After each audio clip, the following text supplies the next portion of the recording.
Gjirokastra ka mbushur plot 11 vjet nga hyrja e saj në listën e trashëgimisë botërore kulturore UNESCO. Koncert në Gur, kështu është titulluar aktiviteti si vjet I cili e ka marrë këtë titull nga romani I shkrimtarit të madh Ismail Kadare, Kronik në Gur. Për të tretin vit radha, qytetarët gjirokastrit dhe turistët e shumt që ndodhen në Gjirokastër kanë shijuar përgjatë fundjavës një sër aktivitetesh të organizuara nga Ministria e Kulturës, si dhe Bashkia e qytetit. Grupet e njohura të muzikës shqiptare dhe këngëtar të ardhur nga Kosova e kanë shndërruar qafën e pazarit në një arenë të vërtet festimesh. Në këtë event të veçantë ka qenë e pranishme edhe Ministria e Kulturës, zonja Mirela Kumbaro, e cila theksoi gjatë fjalës së saj se janë një sër projektesh të rëndësishme të cilat do ta kthejnë Gjirokastrën në një nga atraksionet më të vizitueshme në vend. 20 banesa karakteristike do të kthehen në shërbim të turistëve, ka shtuar Kumbaro, teksa theksoi se investimet nuk do të mungojnë edhe në kalan e qytetit, si dhe në Muzeun e Armëve, I cili në kohë me shi bëhet I pavizitueshëm për shkak të lagështirës së tepërt. Kësaj radhe jemi në një nga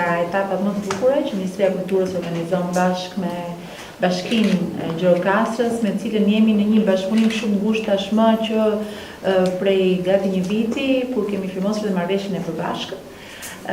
bashkë me Tulla Center dhe me grupet shumë simpatike që Shubim Beqa, në tjetër Gjirokastrit, dhe t'ja u prezentoj një Covid, do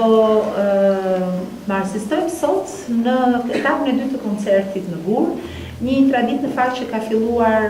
që para 2 vjetësh dhe rikthehemi për 11 vjetorin e pranisë së Gjirokastrës në UNESCO. Duam gjithashtu jo vetëm të kalojmë një mbrëmje apo 2 mbrëmje në muzikë, por duam sidomos të sensibilizojmë opinionin publik, banorët e Gjirokastrës, shqiptarët kudo që janë, botën e biznesit, për të tërhequr vëmendjen drejt një qyteti që është një nga pasuritë e rralla kombëtare të vendit tonë, në të cilin jemi duke zhvilluar një seri projektesh shumë atraktive si në planin turistik ashtu dhe në investime. Jemi duke mbyllur disa nga projektet më të rëndësishme për rehabilitimin e qytetit Gjirokastrës, siç është restaurimi I pazarit, I cili pas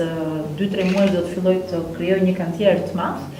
Jemi duke mbyllur projektin e zbatimit të bypassit të qendrës historike dhe gjithashtu në përgatitje të projektit të restaurimit të 20 banesave më karakteristike të qytetit të Gjirokastrës, të rënuara, të braktisura, të cilat do të kthehen në një rrjet të shtëpive të shkrimtarëve, por që do të jenë një model I rihetëzimi në vijim të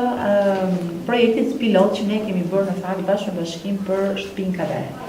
Është një qytet I cili ka qenë le të themi I neglizhuar për vite të tëra dhe sot më shumë se kur ne duhet të shpjegojmë dhe duhet të tregojmë se Gjirokastra ka një potencial të jashtëzakonshëm jo vetëm për kulturën, ka një potencial ekonomik shumë të madh.